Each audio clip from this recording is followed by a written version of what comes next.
Hai guys, selamat datang di channel Serem-Serem Gak Serem. Oke guys, kali ini saya akan bercerita tentang sebuah kisah horor rumah di ujung jalan. Selamat menikmati. Di sebuah desa terpencil di pinggiran hutan Kalimantan, ada sebuah rumah kayu tua yang sudah puluhan tahun kosong. Warga setempat menyebutnya rumah ujung jalan. Tak ada yang berani mendekat setelah maghrib, apalagi masuk ke dalamnya. Konon, dulu rumah itu milik seorang perempuan bernama Sari. Ia tinggal sendirian setelah suaminya hilang secara misterius di hutan. Sejak saat itu, Sari sering terlihat berbicara sendiri, tertawa di malam hari, dan berjalan tanpa arah di sekitar rumahnya. Sampai suatu malam, suara jeritan terdengar keras dari dalam rumahnya, lalu tiba-tiba hening.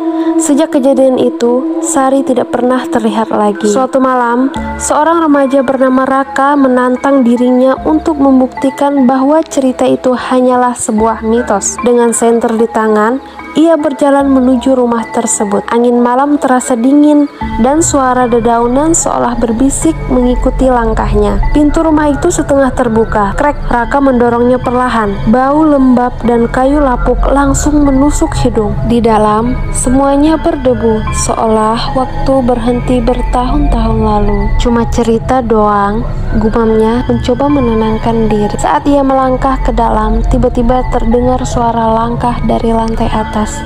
Tok, tok, tok. Raka membeku. "Siapa?" teriaknya. Tidak ada jawaban. Dengan ragu, ia menaiki tangga. Setiap langkah mengeluarkan bunyi berderit yang membuat bulu kuduknya merinding. Sampai di atas, ia melihat sebuah pintu kamar sedikit terbuka. Dari dalam terdengar suara seseorang yang sedang menangis. Raka mendekat.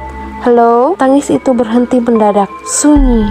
Perlahan ia mendorong pintu itu. Kamar itu kosong, namun di sudut ruangan ada cermin besar yang erat. Raka menyorotkan senternya ke arah cermin dan jantungnya hampir berhenti. Di dalam pantulan cermin, ia melihat seorang perempuan berdiri tepat di belakangnya. Rambut panjang menutupi wajah, tubuhnya kurus dan bajunya lusuh seperti orang yang sudah lama mati. Raka langsung berbalik. Kosong, tidak ada siapapun. Napasnya memburu.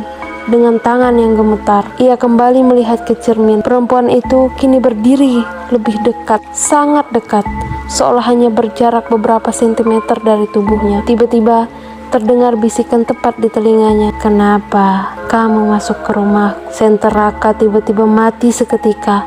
Gelap total, dan dari dalam kegelapan itu terdengar suara tawa pelan berubah menjadi jeritan panjang. Keesokan harinya, warga menemukan senter Raka tergeletak di depan rumah, tapi Raka tidak pernah